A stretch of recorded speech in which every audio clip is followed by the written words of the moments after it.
Tahukah kamu, kalau ternyata setiap negara itu punya prioritas yang berbeda. Pernah nggak sih kalian mikir, kenapa ada negara yang kelihatannya hidupnya tuh lebih tertata? Bukan cuma soal gaji gede, tapi karena mereka punya prioritas yang jelas buat rakyatnya. Dan ternyata, tiap negara itu punya fokus yang beda-beda. Contohnya di Finlandia, salah satu fokus besarnya adalah pendidikan. Bukan sekedar bikin anak pintar buat ujian, tapi gimana caranya pendidikan bisa berkualitas dan bisa diakses luas oleh masyarakat. Karena kalau pendidikannya bagus, generasi berikutnya juga punya modal buat maju. Kalau Singapura, mereka punya perhatian besar ke perumahan rakyat. Jadi bukan cuma bangun gedung tinggi buat bisnis, tapi juga menyediakan hunian yang bisa ditempati masyarakat. Kalau Swedia punya prioritas yang beda lagi. Keluarga. Mereka menyediakan kebijakan cuti orang tua atau parental leave, yang dikenal sangat baik. Karena buat mereka, kerja itu penting, tapi keluarga juga jangan sampai jadi korban.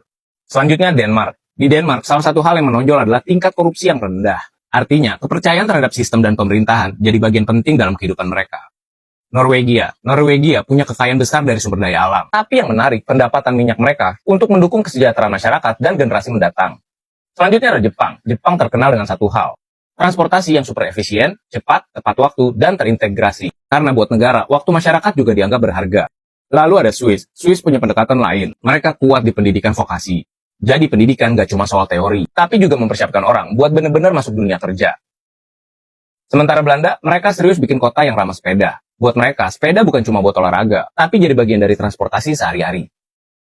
Lalu ada Dubai. Dubai punya program yang cukup unik, yaitu roti gratis 24 jam bagi masyarakat yang membutuhkan melalui program Bread for All. Jadi sebenarnya nggak ada satu formula yang cocok buat semua negara. Ada yang fokus pendidikan, ada yang fokus rumah, ada yang fokus keluarga, ada yang fokus transportasi, dan ada juga yang fokus masa depan. Karena negara yang maju bukan cuma soal seberapa tinggi gedungnya, tapi seberapa jelas mereka tahu apa yang harus diprioritaskan buat rakyatnya. Nah, kalau negara kalian, apa yang menjadi prioritas utamanya? Tulis jawaban kalian di kolom komen.